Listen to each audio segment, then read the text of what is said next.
This is the Tree of Life, Season 28, Chapter 6.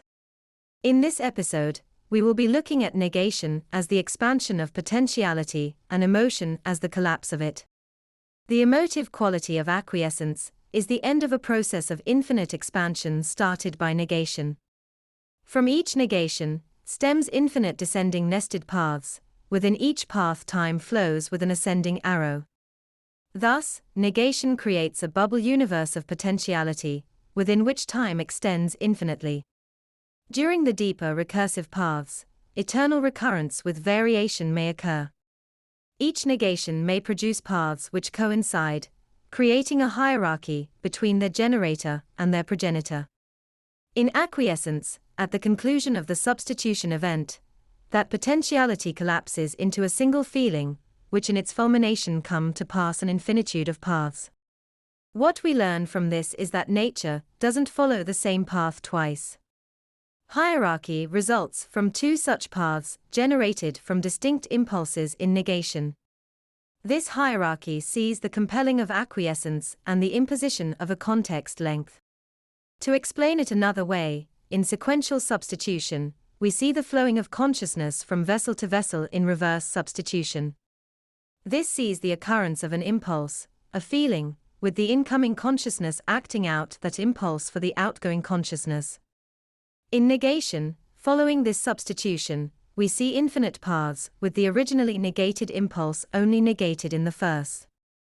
In the manifold descending paths, that impulse is expressed and some other impulse is denied. That is, the full consequences of that acquiescence are followed by all the potentialities of their fulmination. Thus, we can see that each feeling reveals in its negation a series of universes of potentialities, which collapse into the feeling by its acquiescence, at the conclusion of the substitution event.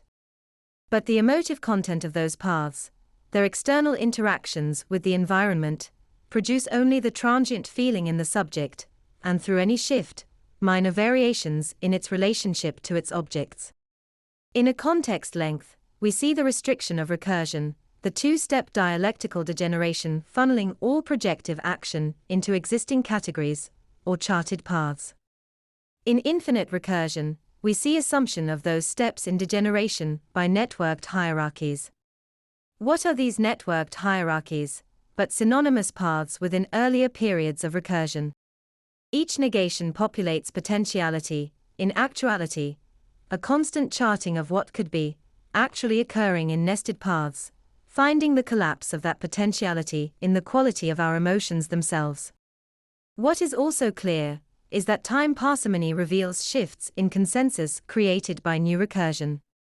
That is, the current outside the eddy, in the example of water flowing within a stream, sees an adjustment due to shifts created by the altered current within infinite recursion. That is, it might be that to truly shift consensus, through sublimation, it may be needed to find new feelings to negate. Likewise, in a much earlier episode, we talked about how our boundaries represent the dividing line between reverse substitution and substitution events.